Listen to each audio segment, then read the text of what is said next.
Quelques dizaines de mètres sur le littoral de Libreville permettent de prendre toute la mesure du désastre. Des milliers de déchets plastiques flottent à la surface de la mer, une pollution à grande échelle qui préoccupe Massy et Colo dans l'âme.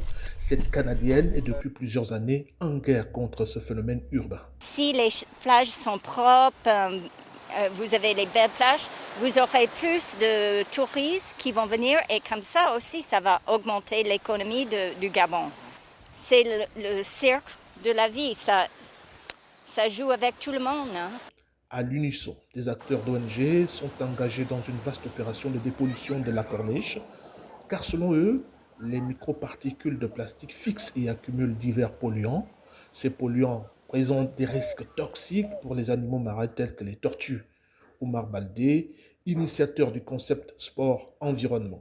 Si une plage est polluée, et c'est vrai que les tortues vont avoir des difficultés de pondre et après de retourner à la mer. Donc c'est pour cela toute cette plage, tout le long de ces plages doit être régulièrement nettoyée et on doit enlever ces différents déchets qui jonchent sur cette plage et qui est non seulement qui est bon pour nous-mêmes en tant qu'humains, mais qui serait idéal bon pour ces animaux qui viennent pondre sur ces plages. Dans ce difficile débat de la gestion des déchets, de nombreuses contributions se font jour. Partenaire de la francophonie sur les questions environnementales, le réseau des organisations de la société civile pour l'économie verte en Afrique centrale interpelle le Parlement gabonais sur l'urgence de cette problématique. Nikez Moulombi est secrétaire exécutif du RESVAC. Une élimination optimale et une valorisation durable serait évidente. Que le pouvoir public valide et adopte la loi sur la gestion des déchets, procédant à la fermeture de la décharge à ciel ouvert de Mindoubé.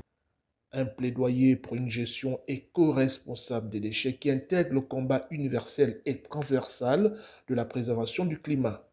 Professeur Komlan Sedzro, spécialiste de l'environnement et invité de la table ronde de la société civile gabonaise.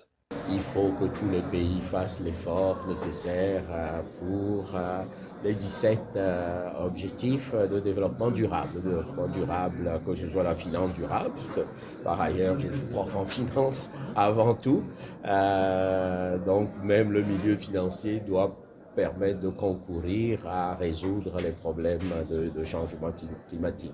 Selon la Banque mondiale, la production des déchets à l'échelle planétaire pourrait atteindre près de 4 milliards de tonnes par an d'ici 2050, soit une augmentation de 73% par rapport à 2020.